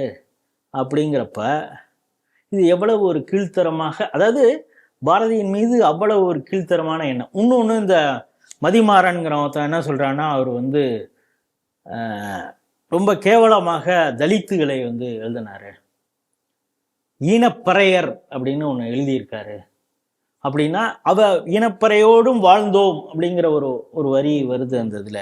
அப்படின்னா இவங்க பறையர்களை அவர் என்னவாக நினைத்து எழுதினார், ஈனப்பறையர் என்று எழுதிவிட்டார் அப்படின்னு. இது பல வருஷத்துக்கு முன்னாலேயே நம்ம அமைப்பில் இருக்கக்கூடிய மா வெங்கடேசன் அவர் அந்த சமுதாய, அதாவது இவங்கெல்லாம் என்னன்னா அந்த சமுதாயத்துக்கு இவன் தான் பேசுவான். ஏன்னா இவங்க என்ன நினைப்பாங்க, அங்கே இருக்கிறவனுக்குலாம் அறிவு கிடையாதுப்பா, உனக்காகலாம் நாங்கள் தான் பேசுவோம். இவனு எப்பவும் ராமசாமி நாயக்கர் ஏன் சொல்கிறாருன்னா, தலித்துகளுக்கு அங்கே படித்த அம்பேத்கரே இருந்தாலும் சரி, இரட்டைமலை சீனிவாசனே இருந்தாலும் சரி, இன்னும் இங்கே சகஜானந்தர் போன்றவர்களாக இருந்தாலும் சரி, இங்கே யாரெல்லாம் பெரிய பெரிய நில சுவாந்தாரர்களாக கூட பறையர் சமூகத்தை சார்ந்தவர்கள் இருக்கிறாங்க, பெரிய அரசியல் தலைவர்கள் ஆளுமைகள் MC ராஜா போன்றவர்கள் இருந்தாலும் அவங்க பேசுறதெல்லாம் அவர் பேச்சுக்கிட்டு, ராமசாமி நாயக்கர் அத்தாரிட்டி அவர் தான், அதே மாதிரி நாங்க நடேசனார் உனக்காக என்ன பேசினார் அதுதான் முக்கியம். அதே மாதிரி இவனுக்கு என்னன்னா அவங்களுக்காக நாங்க தான் குரல் அப்படின்னு அவங்களுக்கு. அதுக்கு மா வெங்கடேசன் அப்பொழுது ஏன் ஈனப்பறையர் என்று சொன்னார். அந்த ஈனம் அப்படிங்கிறதுக்கு தமிழ்ல என்னென்ன சொல்லறாதுல என்னென்ன மீனிங்லாம் இருக்குது.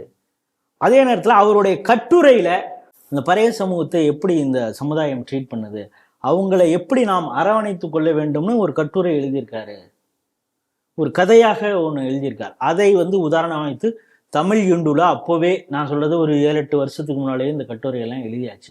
இப்போ இவனு ஏதோ புதுசா இந்த இளைஞர்கள் ஜென்சிகளுக்கு புரியறது மாதிரி புதுசா இவனு சொல்றானோ. அதாவது எப்பவுமே இந்த பிறப்பக்கும் எல்லா உயிருக்கும் அந்த வரியோட நிறுத்திடுவாங்க. அதே போல ஈனப்பறையர் என்று சொல்லிவிட்டார் பாரு. அதுக்கு பிறகு என்ன சொல்லியிருக்காரு, அவருடைய கட்டுரையில என்ன சொல்லியிருக்காரு அப்படிங்கிறதுலாம் இல்லை. இப்போ நீங்க சொன்னது மாதிரி இது குறித்து சென்னை படைப்பாளர்கள் சங்கம் என்ன சொல்லியிருக்காங்கன்னா, பாரதி பெயர்ல விருது பல்கலைக்கழகம், பாரதியார் பல்கலைக்கழகம்னே இருக்கு. தமிழக அரசு இப்போ இது இப்போ டிஸ்மேண்டில் பண்ணிடுமா, அதை எடுத்துருவாங்களா, அந்த பேரை மாத்திருவாங்களா கேட்டிருக்காங்க. நீங்க போற்றக்கூடிய பாரதிய பெயர்லயே விருது கொடுக்குறீங்க, அந்த பாரதியோ அசிங்கமா பேசிட்டு இருக்காங்க. அதுவும் நீங்கள் போடக்கூடிய பொறையை தின்னுக்கிட்டு குலைக்கக்கூடிய ஒரு வேட்டை நாயாக இருக்கக்கூடிய இந்த மானுட பதர்களுக்கு நீங்க இன்னும் ஒரு கைது செய்யாமலோ கண்டனம் தெரிவிக்காமலோ இருப்பதற்கு காரணம் என்ன அப்படின்னு இவங்க கேள்வி கேட்டிருக்காங்க. பாஜகவிற்கும் சனாதன கொள்கைகளுக்கும் எதிராக இருக்கக்கூடிய சனாதனத்தை ஒழிப்பேன் அப்படின்னு உதயநிதி ஸ்டாலின் ஒரு மேடையில பேசினார். எங்க பேசினாரு? தமிழக முற்போக்கு எழுத்தாளர்கள் கலை அந்த இதுல தான் பேசினார். அந்த அமைப்புல இருக்கக்கூடிய மதுக்கூர் ராமலிங்கமும் களப்பிரன் இவங்க கம்யூனிஸ்ட் கட்சி சேர்ந்த அவங்க உங்களுக்கு பெரியாரிய சிந்தனையாளர்கள் நீங்க இருக்கலாம். ஒரு விஷயத்த சொல்லணும், பொய்யை விட பாதி உண்மை ஆபத்தானது. பாரதி குறித்து ஒரு சில விஷயங்கள் ஏதோ நீங்க தெரிஞ்சு வச்சுட்டு ஏதோ பேசலாம், அதை விட ஒட்டுமொத்தமாக அவர் மீது சாயம் பூசி இவர் இப்படித்தான் அப்படின்னு அவர் இருந்த காலத்தோடு பொருத்தி பல விஷயங்களை பார்க்க வேண்டும். ஏன் அந்த வார்த்தைகளை அவர் பிரயோகம் பண்ணாரு, ஏன் அந்த பாடல்களை அந்த நேரத்தில் எழுதினாரு அப்படிங்கிறதெல்லாம் பார்க்கணும். பாரதியாரை போல அவர் சார்ந்த சமுதாயத்து இருந்தாரு. அப்புறம் மன்னர்களுக்கு எதிராக அவர் எப்படியெல்லாம் இருந்தார், குரல் கொடுத்தார். எட்டயபுரத்து இதே அந்த இதே சம்பளமே வேண்டான்னு சொல்லிட்டு வந்தார். அவர் இன்னும் இந்த ஒரு விஷயத்துல மட்டும் பாராட்டணும். ஆனா அந்த இதுலயும் ஒரு இக்கு வச்சிருக்காங்க. ஏன்னா நம்ம இப்ப 2 பேரும் சேர்ந்து பாஜகவுடைய பாசிசத்தை எதிர்க்க வேண்டிய நேரம். அவங்க தான் இது போன்ற ஆளுமைகளை நேருக்கு எதிராகவும் காந்திக்கு எதிராகவும் பேசக்கூடியவங்க. ஆனா முற்போக்கு என்னன்னு சொல்லக்கூடிய பெரியாரிய சிந்தனையாளர்களே இப்படி பேசுவது நியாயமா, இது ஆபத்தானது அப்படின்னு இருக்காங்க. அவங்க எந்த விஷயத்துல சொல்ல வராங்கன்னா, அதாவது பல்லுபடாம அப்படின்னு. ஆனா அதுல ஒரு குறிப்பிட்ட ஒரு விஷயத்த சொல்லியிருக்காங்க. அது இந்த நுண் அரசியல் அப்படின்னு அவங்க ஒரு வார்த்தையை பிரயோகப்படுத்தலாம். அந்த விஷயத்த நானும் சொல்றேன். அது முற்போக்கு எழுத்தாளர் ஒன்று சொல்றேன். கர்நாடக இசையுடைய பிதாமகராக சொல்லக்கூடிய தியாகையர் இருக்கிறாரு. அவர் ராமரின் மீது பக்தி கொண்டு பல பாடல்கள் எழுதியிருக்காரு. ஆனா மன்னருக்கு அவர் அடிபணியவில்லை. அதிகாரத்தை நோக்கி அந்த அதிகாரத்தின் அழுத்தத்திற்கு அடிபணியாமல் தான் சார்ந்த பக்தி குறிந்து பாட்டு எழுதினாரு. கம்பரும் அப்படித்தான். இப்படியெல்லாம் ஒவ்வொரு நேரத்துல ஒரு ஆளுமைகள் இருந்துக்கான். நீங்க அவங்களெல்லாம் ஏதோ ஒரு சாயம் கொண்டு அசிங்கமாக எழுதிருவீங்களா, பேசுறீங்களா அப்படின்னு ஒரு நல்ல கேள்வியை கெடுத்திருக்காங்க. ஆனா அதற்கு பின்னாலும் அவங்களுடைய பாஜக எதிர்ப்பு அரசியல்லாம் இருக்குங்கிறது ஒரு பக்கம் இருந்தா கூட, இவர்களுக்கு இத்தனை நாள் முட்டு கொடுத்து கொண்டு இருந்த அந்த முற்போக்கு எழுத்தாளர்களே இப்பொழுது பாரதியை இது பண்ண உடனே இது பண்ணியிருக்காங்க. நம்முடைய கேள்வி ஒரே ஒரு கேள்விதான். பட்டிமன்றம் அது இப்ப வரப்போகுதுல்ல, பொங்கல் சிறப்பு பட்டிமன்றம் நடக்கும். தீபாவளிக்கு நடந்தது. பல நல்ல நாள்கள்ல இதே போல பட்டிமன்றம் நடக்கும். அதுல சாலமன் பாப்பையா நடுவராக இருப்பார். ராஜா அப்படின்னு ஒருத்தர் பேசுவார். ராஜா பேசுவார். பாரதி பாஸ்கர், அதுக்கப்புறம் அந்த பர்வீன் சுல்தானா, இவங்கெல்லாம் பேசுவாங்க. இவங்க பேசுறப்ப ஏதாவது ஒரு கோட்டாவது பாரதியை குறித்து கோட் பண்ணாமலே இருக்க மாட்டாங்க. சிலாகிச்சு வேற பேசுவாங்க. ஆஹா, பாரதி அப்படி கேட்டான், இப்படி கேட்டான், அவன் பெண்ணுக்காக இப்படி பேசினான், அப்படி இப்படின்னு நிவேதிதையை சந்தித்த அந்த காட்சியே அப்படியே அவர் கண்ணு முன்னால கொண்டு வர்றது மாதிரி அப்படியே தமிழ்ல அப்படியே சரஸ்வதி இவங்க வாயில அப்படியே நர்த்தனம் ஆடும். அதை அப்படியே இவங்க சிலாகிச்சு பேசுறதாகட்டும், பாக்குறவங்க எப்படி பேசுது, நம்ம பாரதியே கண்ணு முன்னால அப்படியே, இப்ப பாரதி இருந்தானா அப்படி முறுக்கிட்டு தான் அப்படி இருந்திருப்பான் அப்படின்னு நினைப்பாங்க. இப்போ அந்த பாரதியை இவ்வளவு அசிங்கமாக பேசிட்டு இருக்கானே, நீ நாளைக்கு ஏதாவது பட்டிமன்றத்தில் பேசுறப்ப இந்த நாய்களை எல்லாம் இன்னொரு வார்த்தையை சேர்த்துக்கேன், அறிவாலயம் மலம் தின்னக்கூடிய நாய். அறிவாலயம் மலம் தின்னக்கூடிய அவங்களுக்கு பொற கூட போடுறது இல்ல, மலம் தான் வேண்டதை அவனை திங்கிறானோ, அதான் கரெக்டா, வேண்டதை திங்கிற பயிலுவா. இவங்களுக்கு எதிராக நீங்க ஏதாவது பேச போறீங்களா? ஏன்னா இந்த ராஜாங்கிறவர் எஸ்ஐஆரை பத்தி எல்லாம் கிண்டலாக பேசுறது, ஜிஎஸ்டி அந்த வரியை குறித்தெல்லாம் அப்படியே பட்டிமன்றத்துல அதெல்லாம் ரசிப்பாங்கல்ல மக்கள், அதெல்லாம் பேச இருக்கிற வாய். இப்ப பாரதிய ஒருத்தன் அசிங்கமா பேசியிருக்கான்ல, நீ அதை பேசிதானே இவ்வளவு நாள் சம்பாரிச்சிட்டு இருக்கிற, நீ இப்பொழுது அவங்களுக்கு எதிராக பேச. இந்த இன்னொருத்தன் வாயை வாடகைக்கு விட்ட ஸ்விக்கி சிவமா, ஸ்விக்கி வந்து ஸ்விக்கி அப்படிங்கிறாங்க. ஏன்னா அவரு வாய் எல்லாத்துக்கும் வாடகைக்கு விடுறாரு அப்படிங்கிறதுனால அவர் வந்து அப்படியே ஒரு பக்கம் தன்னை வந்து விவேகானந்தர் மாதிரி அப்படியே கையை கட்டிட்டு அப்படி நிற்பாரு, இன்னொரு பக்கம் அவருக்கு அப்படியே டர்பனை கட்டி விட்டா அவர் அப்படியே பாரதி மாதிரியே ஆயிடுவார். இப்ப அந்த வாய் வியாபாரி இந்த மலம் திண்ணிகளை பார்த்து ஏதாவது கேள்வி கேட்பாரு. ஏன்னா நீங்க 2 பேரும் ஒரே இடத்துல தான் இருக்க போறீங்க.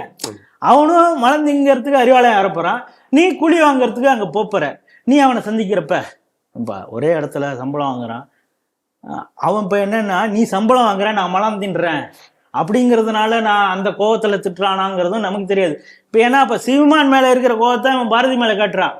அதே மாதிரி இப்ப இவன்லாம் நல்ல காசு, நல்ல எல்லா கோயிலையும் இவங்களை தான் கூப்பிடணும் அப்படின்னு சேகர் பாபு சொல்லியிருக்காரு. இவன் நல்லா சௌக்கியமா நல்லா சம்பாதிக்கிறானே, இவன் பேண்டு திங்கிற போடுறது தானே நம்மள திருமண கூட்டத்தெல்லாம் கூப்பிடுவாங்க, 10 சேர் போட்டிருப்பாங்க, அங்க தானே நமக்கு வருமானம் வருது, இவன் நல்லா சோக்கா இருக்கிறானு அப்படிங்கிற ஒரு வைத்தறிச்சல்லையும் நடக்குதான்னு தெரியல. ஆனாலும் அவர்களை பார்த்து இந்த ஸ்விக்கி சிவம் போன்றவர்கள், என்னப்பா நான் அவரை வச்சுதான் பேசி இவ்வளவு நாள் பொழைச்சிட்டு இருந்தேன், நீ அடிமடியிலே கைய வைக்கிற, அவரை பத்தி இப்படி பேசுறியப்பா அப்படின்னு. இப்ப இவங்க இன்ஸ்பயர் ஆகி அந்த ஆளு நாளையிலேருந்தே பாரதியை திட்டினாலும் திட்டுவான். நீ இப்ப இவ்வளவு நேரம் அவர் கேள்வி கேட்கலாமே, அவர் அப்படி கேட்பாரான்னு நீங்க என்ன பார்த்து எப்படி நீங்க கேட்கறத பார்த்தாலே தெரியுது அவர் அப்படி கேட்டுருவாரா அப்படின்னு.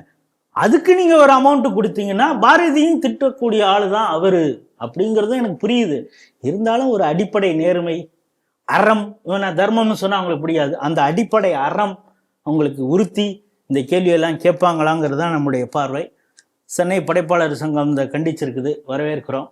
இன்னும் பலர் பாரதியை யாரெல்லாம் போற்றினார்களோ கட்டுரையாக எழுதினார்களோ அவர்களெல்லாம் இவர்களை கண்டித்து இவர்கள் மீது நடவடிக்கை எடுக்க வேண்டும் என்று தமிழக அரசுக்கு அழுத்தம் கொடுக்க வேண்டும் அப்படிங்கிறது தான் நம்முடைய பார்வை. 4வது செய்தியாக, உத்தரப்பிரதேசத்துல யோகி வந்ததிலிருந்தே அதிரடிக்கு பஞ்சமே இல்லை. 132 எஃப்ஐஆர், கிட்டத்தட்ட ஒரு 32 அரெஸ்ட். இதன் மூலமாக அங்கு அந்த இல்லிசிட் ட்ரக், அதாவது இருமல் மருந்தில் மூலமாக போதை செய்ய இருந்த அந்த கும்பலை வந்து ஒழிச்சிருக்காரு அப்படின்னு தான் சொல்லணும். அழித்தல் வேறு ஒழித்தல் வேறு, அவர் ஒழிச்சிருக்காருன்னு தான் சொல்லணும். செய்தி எப்படி பாக்குறீங்க? சாதாரணமாகவே இந்த இருமல் மருந்துல அப்படி ஒரு போதை இருக்கு அப்படின்னு எப்பவுமே சொல்லுவாங்க. அது போட்டா தூக்கம் வரும், ஒரு டிசீனஸ் ஒரு அப்படியே இருக்கும், அப்படியே இருக்கும். இது என்னன்னா பெரும்பாலும் அதில் இருக்கக்கூடிய ஒரு கெமிக்கல், இந்த இதுதான் கொடின் அப்படின்னு சொல்லுவாங்க, பென்சிடைல் அப்படிங்கிறது தான் அந்த காஃப் சிரப்புடைய இது. இந்த கொடியினுடைய டெரிவேட்டிவ் எதுலேருந்து அதை எடுக்கிறாங்கன்னா ஓபியம்லேருந்து எடுக்கிறாங்க. நீங்கள் ஒன்றே ஏதோ ஒரு அரசியல் தலைவர்கள்லாம் சேர்த்து, ஏன்னா அவர் திடீர்னு பேசுறது எல்லாம் பார்த்தா அவர் அந்த ஓபிஎம்லாம் எடுத்துகிட்டு தான் வந்திருப்பாரோ அப்படிங்கிறது மாதிரிலாம் என்னை பார்க்காதீங்க. நான் அந்த தலைவரை பற்றி எல்லாம் நடையாய் நடந்து நாடு முழுக்க நடந்து போனார், ஜோடோ ஜாடோன்னு போனார்ல, அவரெல்லாம் நான் சொல்லலை. தெரியும், நேயர்களுக்கு தெரியும், நீங்கள் இரு பொருள் படம் எதுவுமே பேச மாட்டீங்கிறது நேயர்களுக்கு தெரியும். நான் அவரெல்லாம் சொல்லலை. அதனால் அதுலேருந்து ஒரு டெரிவேட்டிவ் வந்தது தான் இது. இப்போ இதில் என்ன சொல்கிறாங்கன்னா, 100 ml ஒரு காஃப் சிரப் இருக்குன்னா அதில் 10 ml கொடின்னு இருந்தாலே நீங்கள் அடிக்ஷன் ஆகிடுவீங்க. இருமல் மருந்தே நீ ஜாலியாக சாப்பிட்ணுன்னே உனக்கு தோணும், அது ஒரு மாதிரி ஒரு கஞ்சா குடித்தது மாதிரி, ஒரு ஓபிஎம் சாப்பிட்டது மாதிரி இருக்கும் அப்படின்னு. இதை வந்து அழகாக இந்த பர்சன்டேஜ் ஆஃப் கொடியினை வந்து அந்த காஃப் சிரப்பில் அதிகப்படுத்தி, பேருக்கு தான் அது பிராண்டு, வெளியில் வந்து காஃப் சிரப்பு, உண்மையிலே அது வந்து ஒரு போதை. இதை வந்து ஒரு பெரிய நெட்வொர்க், மேனுஃபேக்சரிங், அதுக்கப்புறம் சூப்பர் ஸ்டாக்கிஸ்ட்டு, பெரிய ஸ்டாக்கிஸ்ட்டு அந்த ஸ்டேட் லெவலில் இறங்கும், சூப்பர் ஸ்டாக்கிஸ்ட்டுக்கு போகும், சூப்பர் ஸ்டாக்கிஸ்ட்லேருந்து ஸ்டாக்கிஸ்ட்லேருந்து சின்ன சின்ன ஃபார்மசி, இது பல இடங்களில் டம்ப் பண்ணி அங்கங்கே வந்து இஷ்டத்துக்கு. இதுக்கெல்லாம் ப்ரிஸ்கிரிப்ஷன்லாம் கிடையாது. அந்த சிறப்பை கூடப்பா அப்படின்னு சொல்லிட்டு சரக்கு அடிக்கிறது மாதிரி அடிச்சுட்டு அவன் இது வந்து பெரிய லெவலில் நெட்வொர்க் இருந்தது. இதை வந்து 2024 யோகி அரசுக்கு ஒரு புகாராக வந்து ஒரு டவுட்டு வருது அவங்களுக்கு. எங்கன்னா சுஷாந்த் கோல்ஃப் சிட்டி அப்படின்னு ஒரு இடம் லக்னோ பக்கத்தில். அங்கே வந்து ஒரு பெரிய குடோனில் நிறையா காட்டன் பாக்ஸாக இறங்குதுங்க, என்னன்னு தெரியல அப்படின்னு. ஏற்கனவே 2024 இப்படி ஒரு பிரச்சனை இருக்குது, இதை அட்ரஸ் பண்ணுங்கன்னு ஒரு STF ஃபார்ம் பண்ணுறாரு யோகி. அது மட்டும் இல்லாமல் FSDA food safety and drug administration 2 பேரும் சேர்ந்து ஆப்ரேஷனில் இறங்குங்க, உங்களுக்கு எங்கெல்லாம் சந்தேகம் இருக்குதோ ரைடு பண்ணுங்க அப்படின்னு. அப்போ தான் அந்த சுஷாந்த் கோல்ஃப் சிட்டி லக்னோவில் STF போய் அந்த குடோனில் போய் பார்த்தா காட்டன் பாக்ஸ் பார்க்குறதுக்கு ஃபார்மசி மருந்து மாதிரி இருக்குது. உள்ளே நோண்டி பார்த்து அதில் டெஸ்ட்லாம் பண்ணும் பொழுது கொடியின் அளவு ஜாஸ்தி இருக்குது. அது அடுத்தடுத்த விசாரணைகள்லாம் பண்ணும் பொழுது தான் இதுதான் போதை, இது காஃப் சிறப்புங்கிறது ஒன்றும் இல்லை, இது ஓபிஎம் டெரிவேட்டிவ் வச்சு பெரிய லெவலில். சரி, இது இங்கே தானா அப்படின்னா நேபாள், துபாய் பெரிய நெட்வொர்க்கு. துபாய் எங்கெங்கேயோ, பங்களாதேஷ், பாகிஸ்தான், நம்ம பங்காளி அவன் நாட்டுக்கெல்லாம் இல்லை காஃப் சிறப்பாகவே காஃப் சிரப் அப்படின்னு சொல்லி பிராண்ட் இது. அதுக்கப்புறம் இன்னொரு டவுட் வருது, காஃப் சிரப்பு இதெல்லாம் போகுது, இது எங்கடா அதிகமாக சேல்ஸ் ஆகுது அப்படின்னு STFக்கு ஒரு டவுட் இருக்குது. போடு விசாரணையை போடு அப்படின்னு பார்த்தா அந்த பாட்டிலாம் நல்லா பார்க்குறாங்க, ஹலால் சர்டிஃபிகேஷன் இருக்கு. ஆஹா, அதுவும் ஒரு டவுட்டாக இருக்குது. ஏடா காஃப் சிரப் மாதிரி இருக்குது, அதில் ஹலால் சர்டிஃபிகேஷன்லாம் வாங்கியிருக்காங்களே அப்படின்னு பார்த்தா சேல்ஸ் எங்கே அதிகமாக இருக்குன்னா முஸ்லீம் மெஜாரிட்டியாக இருக்கக்கூடிய இடத்துல அதிகமாக சேல்ஸ் ஆகுது. இஸ்லாமியர்களை பொறுத்தளவு ட்ரக்குங்கிறது ஹராம். ஆனால் இந்த காஃப் சிரப்பை ஹலால் சர்டிஃபைட் அப்படிங்கிறதுனால இவங்களுக்கு ஹலால் செய்யப்படுறதுப்பா, அதனால நம்ம ஜாலியாக சாப்பிட்லாம்ப்பான்னு சொல்லி, அதான் நான் சொன்னேன் இல்லையா, 100 ml 10 ml கொடின்னு இருந்தாலே அது அடிக்ஷன் ஆகிடுவீங்க. நீ வேணான்னாலும் உனக்கு அது சாப்பிட்ணுன்னு தோணும். ஒன்ஸ் ஒரு தடவை ஆரம்பிச்சிட்டா அது எதிரும். அது மாதிரி அவங்க ஏரியாவில் அதிகமாக ஆனவுடனே இதற்கு பின்னால் என்ன நெட்வொர்க் அப்படின்லாம் பார்க்கும் பொழுது ஒரு சஸ்பெண்ட் செய்யப்பட்ட அலோக் சிங்னு ஒரு ஆள், அவன் வந்து அகிலேஷ் யாதவுக்கு சமாஜ்வாதி பார்ட்டியில் அவனோட ஃபோட்டோவில் இருந்தான் அப்படிங்கிறதெல்லாம் இப்போ வந்துட்டுருக்கு. அது மட்டும் இல்லாமல் 2-3 சமாஜ்வாதி கட்சியில் இருக்கக்கூடியவர்கள் அகிலேஷ் யாதவுக்கு மிகவும் நெருக்கமானவர்கள். அதுவும் குறிப்பாக ராகுல் யாதவ்னு ஒருத்தன் இருக்கான், அவன் வந்து அவருக்கு ரொம்ப தோஸ்து. அதனால் இந்த நெட்வொர்க்கெல்லாம் பர்ஸ்ட் பண்ணுறாரு யோகி. சரி, இதெல்லாம் என்ன அப்படியே உடனே பிடிச்சிட்டாங்களா அப்படின்னா 128 FIR, 280 லைசன்ஸ் கேன்சலேஷன். நான் சொன்னேன்ல சூப்பர் ஸ்டாக்கிஸ்ட், ஃபார்மசி, இதெல்லாம் என்ன ஃபார்மசி அப்ரூவல், அந்த லைசன்ஸை வச்சுக்கிட்டு தான் இந்த வேலையெல்லாம் பண்ணிக்கிட்டு இருந்திருக்காங்க. அதை கேன்சலேஷன். 3.5 lakhs வயல்ஸ் போதை ஓபிஎம் டெரிவேட்டிவ் கொடின்னு இருக்கக்கூடிய வயல், 3 லட்சம் வயல் இதை இது பண்ணியிருக்காங்க. இதை வைத்து 32 பேர் அரெஸ்ட் பண்ணியிருக்காங்க. நெட்வொர்க் கம்ப்ளீட் நேர்கோள். சும்மா ஒருத்தவனை பிடிச்சிட்டு அதோட இப்போ ஜாஃபர் சாதிக்கை பிடிச்சிட்டு அதோட அந்த ஃபண்டில் வந்து சினிமா எடுத்துட்டான், எல்லாம் எடுத்துட்டான், அது ஹோட்டல் கட்டிட்டான், எல்லாம் பண்ணிட்டான். அவனை அரெஸ்ட் பண்ணி வச்சிருக்கோமே, அவன் வந்து தேங்காய் பவுடர் என்று தானே ஆஸ்திரேலியாவுக்கு அனுப்புனான். இதெல்லாம் நீங்கள் சொல்லலாம். அதுக்கு அடுத்தது என்ன நடவடிக்கை எடுத்தது அதெல்லாம். ஆனால் எங்கள் ஆள் துறவி போன்ற வேஷம், என்ன ரூட் காஸ், எங்கேருந்து இது தொடங்குது, சும்மா நான் அவன்கிட்ட FIR போட்டுட்டேன் இது பண்ணியாச்சு அப்படின்லாம் இந்த கதையெல்லாம் என்கிட்ட சொல்லக்கூடாது. எங்கே ஆரம்பிக்குது எங்கே முடியுது அந்த ஃபுல் நெட்வொர்க்கை மட்டும் என்ன வந்து சொல்லணும் அப்படின்னா இத்தனை FIR இத்தனை கைதிகள்னு சொல்லி முடிச்சிருக்காங்க. இன்னும் கூட சில பேர் துபாயிலெல்லாம் ஒளிஞ்சிருக்கான், அவனெல்லாம் வர வச்சு தூக்கிறதுக்கான அந்த பிளானும் போயிட்டுருக்கு. இப்பொழுது நம்முடைய நேயர்களுக்கு இருக்கு, இது போன்ற ட்ரக் மாஃபியாக்களை யார் ஹேண்டில் நல்லா பண்ணுறா, திராவிட மாடலா யோகி மாடலா அப்படின்னு இந்த செய்தியை இன்னும் நீங்கள் முழுசாக சர்ச் பண்ணி பார்த்தீங்கன்னா தெரியும். நீங்கள் ஒரு முடிவுக்கு வாங்க, யோகி மாடல் வேணுமா திராவிட மாடல் வேணுமா அப்படின்னு ஒரு முடிவுக்கு வரலாம். இன்றைய நிறைவு செய்தியாக, காசாவிற்கு பாகிஸ்தான்ல தான் வந்து வெல் ட்ரைன்டு அந்த மிலிட்ரி ஃபோர்ஸ் இருக்கு. அந்த மிலிட்ரி ஃபோர்ஸை கொண்டு வந்து காசால வச்சாதான் அங்கு நடக்கக்கூடிய அந்த பதற்றமான சூழ்நிலையை கட்டுக்குள் கொண்டு வர முடியும் அப்படின்னு சொல்லிட்டு உலக நாடுகள் எல்லாம் சேர்ந்து ட்ரம்ப்புக்கு கோரிக்கை வச்சிருக்காங்க. அப்ப ட்ரம்ப் யோசிச்சிருக்காரு, என்ன பண்ணலாம், நம்ம அமெரிக்காட்ட இருக்கிற CIA இந்த படைகள்லாம் பத்தாது, அப்ப இதை கட்டுக்குள் கொண்டு வரக்கூடிய ஒரே தகுதியுடைய உலகத்திலேயே அந்த மிலிட்ரி, சக்தி வாய்ந்த மிலிட்ரி எங்க இருக்குன்னு பார்க்கும்போது அது பாகிஸ்தான்ல தான் இருக்கு. அதனால பாகிஸ்தானுக்கு அழுத்தம் கொடுத்து அங்க இருந்து ஒரு படையை வந்து காசாவுக்கு கொண்டு வரும்னு சொல்லிட்டு ட்ரம்ப் அழுத்தம் கொடுத்திருக்கார். இந்த செய்தி எப்படி பாக்குறீங்க? பாராட்டப்பட வேண்டியது.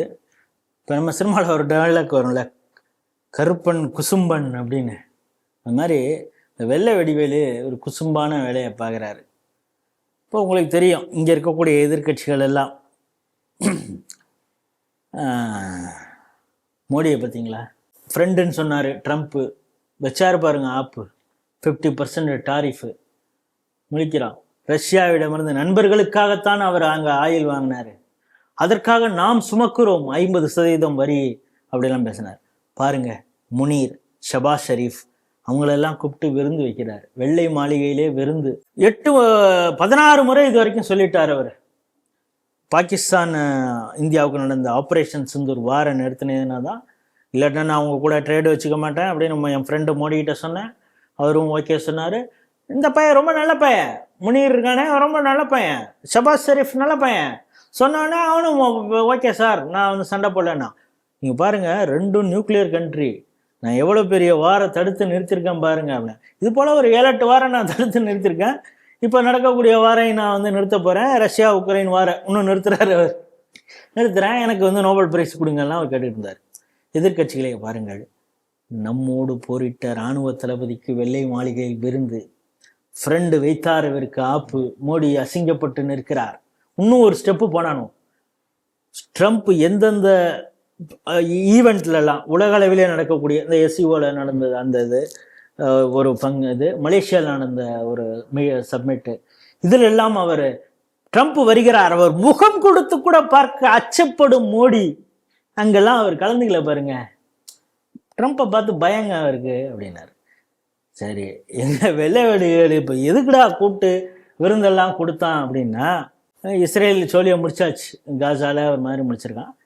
இன்னும் அமாஸ் பயங்கரவாதி, ஏன்னா அவங்கள அவ்வளோ சீக்கிரம் வந்துட்ட நிறையா இது இருக்குது, சுரங்கம் இதெல்லாம் வச்சுருக்கான், பங்கரில் தான் ஒளிஞ்சிருக்கிறான். ஏன்னா ஸ்கூலுன்னு இருக்கும், வெளியில் பார்க்குறது நர்சரி ஸ்கூல் மாதிரி இருக்கும், குழந்தைகள் படிக்கக்கூடிய பள்ளி, உள்ளே பார்த்தா உள்ள பங்கர் இருக்கும், ஹாஸ்பிட்டல் இருக்கும், நோயாளிகள்லாம் ட்ரீட்மெண்ட் பெரிய ஹாஸ்பிட்டலாக இருக்கும், ஆனால் உள்ளே பார்த்தீங்கன்னா பங்கர் இருக்கும், அங்கே தான் அமாஸ் ஒழிஞ்சிருப்பான். நீ அங்கே உடனே போய் குண்டை போட முடியும் அப்படின்னு தெரிஞ்சுக்கிட்டு சில இடங்களில் போட்டாங்க இஸ்ரேலு. அதுக்கே வந்து கொய்யோ முய்யோன்னு கத்துறானோ பாருங்க, பாவி மக்களை வந்து குழந்தைகளை எல்லாம் கொள்றாங்க அப்படின்லாம். இப்படியெல்லாம் இருந்தும் கூட ஆயுதம் இருக்கிறது. அதுக்கப்புறமா 20 அம்ச திட்டம் கடைசியில் கொண்டு வந்து, நான் பஞ்சாயத்து பண்ணுறேன், நீ வந்து ஹோஸ்டேஜஸ்லாம் கொடுக்கணும். அவன் அதே மாதிரி இஸ்ரேலில் பிடிச்சி வச்சிருக்கிற அமாஸ் கைதிகளை ஒரு சில பேரை அவன் திரும்ப அவங்களுக்கு கொடுப்பான், இந்த மாதிரி செட்டில் பண்ணோம். அதே மாதிரி உன்கிட்ட இருக்கிற ஆயுதத்தெல்லாம் இது பண்ணோம், பங்கரெல்லாம் ஒழிக்கணும், இந்த விஷயங்கள்லாம் பண்ணோம். அதுக்கப்புறம் உள்கட்டமைப்பை இவ்வளோ இடிச்சிருக்கான். இப்போ ஐநா என்ன சொல்லுதுன்னா, ஒன்றும் பிரச்சனை இல்லைங்க, அது 20-30 வருஷம் ஆகும், திரும்ப பாலஸ்தீனத்தை ரீபில்ட் பண்ணணுன்னா அதுக்கான வேலையை தொடங்கணும். அதுக்கு முன்னால் அங்கே மேலும் பதட்டம் வராமல் இருக்கிறதுக்கு நம்ம இராணுவங்கள்லாம் அங்கே போகணும். அப்படிங்கிறப்ப காசு கொடுத்தாச்சு, கூலி. இப்போ நீங்கள் பார்த்தீங்கன்னா ஆப்ரேஷன் சிந்தூர் முடிஞ்ச உடனே இன்டர்நேஷ்னல் மானிட்டரி ஃபண்ட் IMFலேருந்து லோன் உடனே சேங்ஷன் யாருக்கு, பாகிஸ்தானுக்கு. அதுக்கப்புறம் வெள்ளை மாளிகையை கூப்பிட்டு விருந்து, அங்கே இன்னும் என்ன கவனிச்சாங்கன்னு தெரியாது. அதாவது இவனுல விளப்பை கொடுத்து வாங்கியிருக்குது அமெரிக்கா வந்து, டேய் காசு போட்டால் வாங்கிட்டியா, தூக்கி போட்டால் வாங்கிட்டியா, ஓகே இப்போ நான் சொல்கிறதெல்லாம் நீ செய்யணும். இப்போ என்னென்னா அங்கே வந்து ஆள் தேவைப்படுது. இப்போ நீ என்ன சொல்லுவ, நாங்கள் வந்து கிறிஸ்டின் இராணுவத்தை கொண்டாந்து நிறுத்தணும்னா எங்களை இது பண்ணுறதுக்காக தான் நீங்கள் பண்ணுறீங்க, இஸ்லாமியர்களை ஒடுக்குறதுக்கு தான் அப்படி பண்ணுறீங்கன்னு சொல்லுவீங்க. அதனால் அந்த பஞ்சாயத்தை வேணாம், எல்லா முஸ்லீம் கண்ட்ரிலேருந்து அந்த முஸ்லீம் கண்ட்ரிலே நாங்கள் பார்க்கும் பொழுது நீ ரொம்ப ஸ்ட்ராங்கான ஆள், உனக்கு தான் காசு நான் நிறையா கொடுத்துருக்கோம், நீ காசு கொடுத்தா கொடுத்த காசுக்கு மேலேயே கூவ, நீ வா கிளம்பி அப்படின்னு இப்போ முனீருக்கு அழுத்தம் கொடுக்குறாரு. மெயின் வேலை என்னன்னா, அமாஸை வந்து டிஸார்ம் பண்ணணும், அவன்கிட்ட இருக்கக்கூடிய ஆயுதத்தை பண்ணணும். அவன் போட மாட்டேன்னா அவனை சுடணும். இப்போ என்னன்னா, ஒரு முஸ்லீம் இன்னொரு முஸ்லீமை கொல்லக்கூடிய வேலையை பாகிஸ்தானுக்கு கொடுக்குறாங்க. பாகிஸ்தான் செய்யாது அப்படின்னு நீங்க நினைப்பீங்களா? இல்லை. அவங்களுக்கு ஆள் வேணும் இந்த வேலையை செய்கிறதுக்கு. அந்த மிலிட்ரியை வந்து அனுப்பிச்சா அவங்க அந்த வேலையை செஞ்சுருவாங்க. அதுக்கு முன்னாலேயே அமெரிக்காக்காரன் சொல்லி பாகிஸ்தானில் என்ன ஆச்சுன்னா, இவரை வந்து முப்படை தளபதியாக, அதாவது சண்டையில் ஜெயிச்சா அவனுக்கு ஒரு ஸ்டார் போடுவாங்கம்பாங்க, தோத்தா ஸ்டார் போட்டு ப்ரொமோஷன் கொடுக்கக்கூடிய ஒரு நாடுன்னா அது பாகிஸ்தான். ஆப்ரேஷன் சிந்தூரில் உதவாங்கினதுக்காக இவர் முப்படை தளபதியாக அவருக்கு ப்ரொமோஷன். அதுக்கப்புறம் அவர் வந்து சாவர வரைக்கும் அவர் தான் ஃபீல்டு மார்ஷல், ரிட்டையர் ஆகிறது கிடையாது, சாவர வரைக்கும் அவர் ஃபீல்டு மார்ஷல். இவரை வந்து இவர் மேலே ஏதாவது அலிகேஷன் பண்ணி நீங்கள் கோர்ட்டு கேஸுன்னு பண்ணால் எந்த கோர்ட்டும் வந்து இவர் மீது நடவடிக்கை எடுக்க முடியாது. அப்படி ஒரு அதிகாரம். நாளைக்கே இந்த கவர்மெண்ட்டே அவர் காலி பண்ணிட்டு கூட இராணுவ ஆட்சி கொண்டு வர்றதுக்கு அளவுக்கு அதிகாரம் அவர் கொடுத்தாச்சு. எல்லாம் அமெரிக்கா சொல்லி நடந்து போச்சு. அவன் அதுக்கும் சேர்த்து பேக்கேஜையும் கொடுத்தாச்சு. இப்போ என்ன பண்ணோம், நீ ஆளை அனுப்புகிற வேலையை பார்க்கணும். யாருக்கு? உன்னுடைய முஸ்லீமுக்கு எதிராக இருக்கவே நீ வந்து துப்பாக்கியால் சுடணும். அதுக்கு தான் உன்னை கூலிக்கு ஆளை நிமிச்சிருக்கோம் அப்படின்னு. உள்ளூரில் பிரச்சனை. அவன் என்னன்னா, அமாச டிசம் ஆயுதம் இல்லாமல் ஆக்குவதற்கு நாம் இங்கிருந்து காசா போகணுமா? இது என்னடா கொடுமையா இருக்கு அப்படின்னு. இப்போ இப்படியெல்லாம் எழுத்தெல்லாம் முனீர் எழுத்து அங்கே பேச முடியாது. ஏன்னா இப்போ சர்வ வல்லமை பொருந்திய ஒரு ஆளா முனீர் ஆயாச்சு. ஒன்றை தூக்கி வாயிலேயே அந்த ஆள் சுற்றுவான். அதனால அந்த ஆள் சொன்னது தான் செய்யணும். அதே மாதிரி இந்த ஆள் இதுக்கு முன்னாலே மலேசியா, துபாய், ஜோர்டான்லாம் போயிட்டு இருக்கான். எல்லாரும் போயிட்டு இப்போ வந்து ஒரு முஸ்லீமை இன்னொரு முஸ்லீம் முஸ்லீம் பிரதர்ஹுட் கண்ட்ரீஸ்ல அதை எப்படி பார்க்க போகுது? அவங்களாம் சேர்ந்துதான் இப்போ ஒரு முஸ்லீமை கொல்ல போறாங்க. சரி, இது புதுசாங்க. இது வந்து ட்ரம்ப் வந்து பெரிய சதி பண்ணிட்டாருங்க. இது ரொம்ப இதுதான் அமெரிக்க சிந்தனை அப்படின்னு சொல்றோன்னு நாளைக்கு இவெல்லாம் சொல்லுவான், பாசிச எண்ணம் அப்படின்னு. இது புதுசு கிடையாது. இப்போ ஆப்கான வேலை முடிக்கிறதுக்கு அமெரிக்கா வந்து பாகிஸ்தான்ல இருக்கக்கூடிய பார்டர்ல இருக்கக்கூடிய அங்க இருக்கக்கூடிய பயங்கரவாதிகளையும் பாகிஸ்தான் இராணுவத்தையுமே பயன்படுத்தியது. ரைட்டா? ஆப்கானை ஒழிக்கிறதுக்கு. அப்புறம் கடைசியில் அவனால் முடியல. அவன் இப்போ என்ன பண்ணுறான், ஆப்கான் வந்து பாகிஸ்தானை உதைக்கிறான், எல்லையிலே வச்சு. அங்கே இருக்கிற ஐஎஸ் குரசான் வந்து பாகிஸ்தானையும் இது பண்ணுறான். பாகிஸ்தானில் ஐஎஸ் குரசான் வந்து ஆப்கானில் இருக்குது. இப்போ சிரியாவில் பிரச்சனை இருக்குது. நீ இங்கே பிரச்சனை பண்ணினா ஈரான் வந்து அவன் வந்து பிரச்சனை கொடுக்குறான். ஈரானுக்கும் ஈராக்குக்கும் பிரச்சனை இருக்குது, சிரியாவில் பிரச்சனை இருக்குது. ஸோ இவங்களுக்குள்ளாரே நீங்கள் அடிச்சுட்டு, அதாவது வடிவேல் ஒரு இதில் சொல்லுவாங்கள்ல, அந்த முத்துக்காலை வரியா செத்து செத்து விளையாடலாம் அப்படின்னு. இப்போ வந்து முஸ்லீம் பிரதர் ஒரு கண்ட்ரியெல்லாம் வரியா செத்து செத்து விளையாடுறீங்களா அப்படின்னு ட்ரம்ப் கூப்பிட்றாரு அங்கே காசாவுக்கு. இவனுகளும் போகிறதுக்கு இப்போ எந்த அளவுக்கு அவங்க கொண்டு போயிட்டாங்கன்னா, இப்போ உய்கூரில் முஸ்லீம், இது வந்து நம்ம ஸ்ரீ டிவி மட்டும்தான் பேசிட்டு இருக்கோம். இங்கே இருக்கக்கூடிய ஜவஹர்லா கூட பேச மாட்டார். ஏன்னா சீனா வந்து அவன் வாயிலே சுடுமா என்னன்னு தெரில, அவன் பேச மாட்டான். இப்போ உய்கூர், அதாவது அவனோட வாய் எடுத்து பேச முடியாது. அவனுக்காகவும் யாரும் பேச மாட்டாங்க. சீனா இவ்வளவு கொடுமை செய்கிறது அப்படின்னு ஈரான் பேச போகுதா? ஏன்னா இவங்கெல்லாம் வந்து நபி பெருமானுக்கு எதிராக யாராவது பேசிட்டாலோ, அவங்க இஸ்லாமியர்களுக்கு ஏதாவது ஒரு இடத்துல பிரதர்ஹுட் கண்ட்ரியில் ஏதாவது ஒரு இஸ்லாமியர்களுக்கு, ஏன்னா ஹிஜாபு போட்டுக்கிட்டு போகக்கூடாதுன்னு இந்த உடுப்பியில் நடந்த ஒரு காலேஜில் யூனிஃபார்ம் இருந்தது, அதை மீறி இவங்க ஹிஜாப் போட்டு போனாங்க பேசுனதுக்கு ஈரான்லேருந்தும் ஈராக்லேருந்தும் எங்கெங்கேருந்தோ பேசுகிறானோ. இங்கே உய்கூருக்கு கொட்டடியில் வச்சு இவங்களை கொடுமைப்படுத்திட்டு இருக்காங்க, ஏன்டா பேச மாட்டேங்கிறீங்கன்னா அதெல்லாம் நாங்கள் பேச முடியாதுங்க அப்படின்னு. அதாவது என்னென்னா, இவங்க தலைவர்களை, அடிப்படை சித்தாந்தம் இருக்குது, அடிப்படைவாதிகளை வச்சு இமாம்களையும் மௌலிகளையும் வச்சு வெறி ஏற்றியாச்சு. இவெல்லாம் காஃபீர், இவனா இன்ஃபிடெல்ஸ்ன்னு சொல்லி வெறி ஏற்றியாச்சு. இவன் வந்து தயாராக இருக்கிறான் இந்த வெறியை கொண்டு. இவனை வச்சு தான் நம்ம அரசியல் பண்ணிட்டு இருக்கோம். இந்த வெறி கொண்ட கூட்டத்தை கண்ட்ரோல் பண்ணுறதுக்கு தலைவர்கள் இருக்கான். அவனுக்கு காசு எரிஞ்சிங்கன்னா அவன் இவர்களை கூலி மாதிரி வேலை செய்வான்.